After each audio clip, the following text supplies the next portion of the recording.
I've been talking about making a tape for about 5 days in the letter that I just mailed today, so I guess I better get started on one. Be nice if you could find those boxes that they mail them in, like the one I sent yours in, because the reel got pretty bashed up on the way over, and it'll probably get a little more bashed up on the way back. And Charles. As I said in my letter, I'm now in Brest. And if I sound a little funny, it's because I've got something of a cold and sore throat and fever and a bunch of sinuses, I think, and just about everything else that can be imagined. Seems it's rather cold here.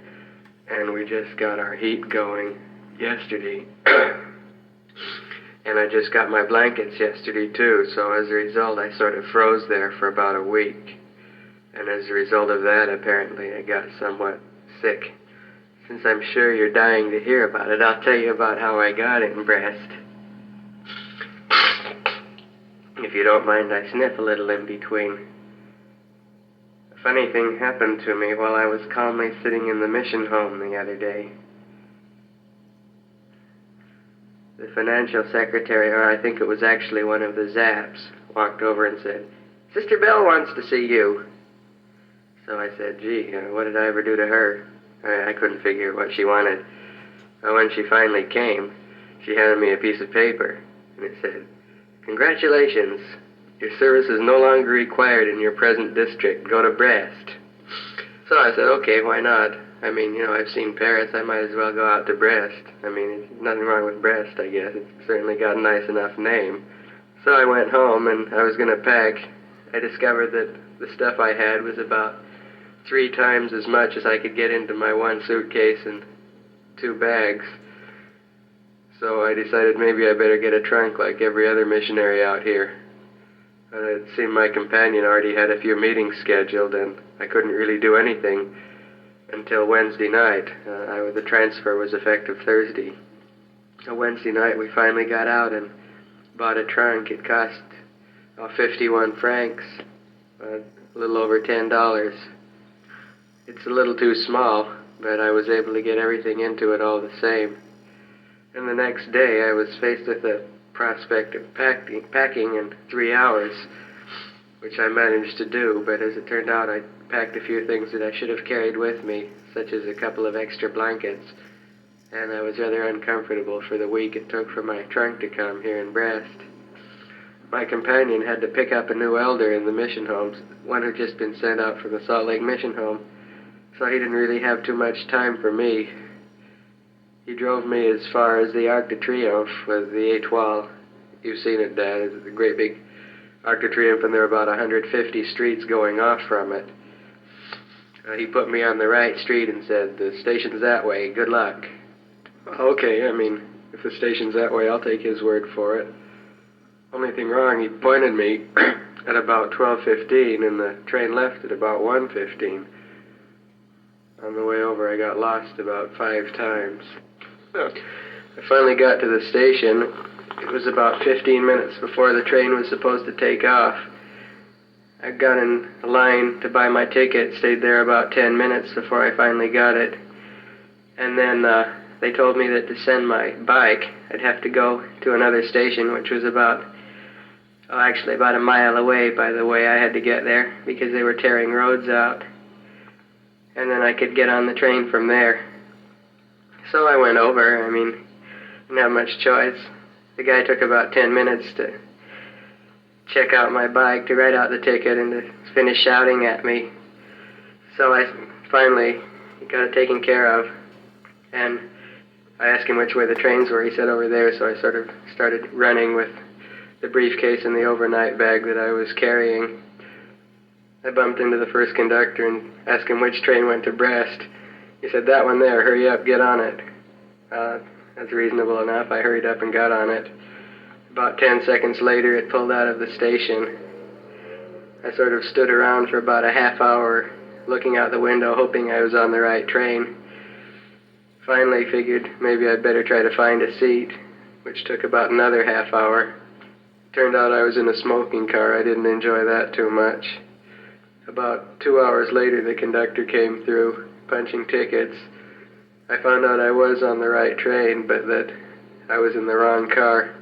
The only cars that went all the way to Brest were the ones up at the front. So I got to walk the length of a train with both of my bags that I was carrying, and it was just very crowded. It took me 5 minutes to get through some of the cars. I only had to go about 5 cars, but I lost count. I think I went about 18.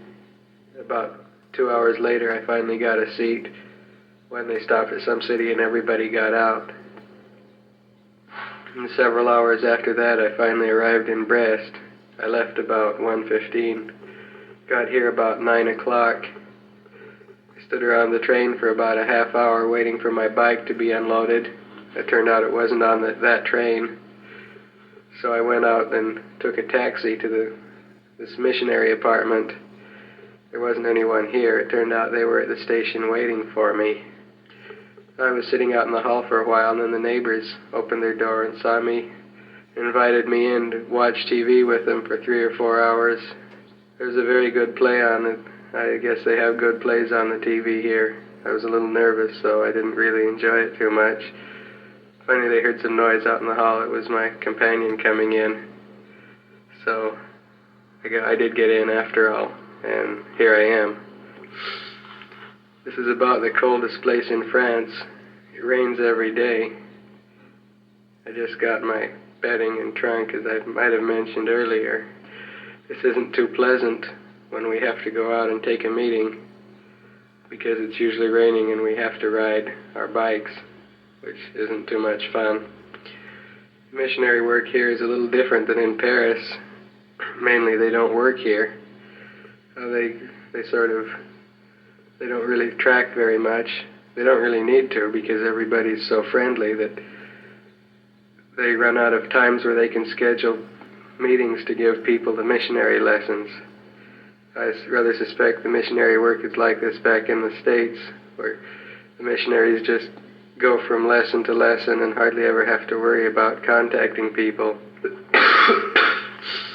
Have to excuse my cold there. It's the way it is sometimes.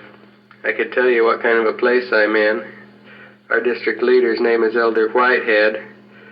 If you can picture a blonde-haired, balding Gomer Pyle, you'd have a very good idea of what he is.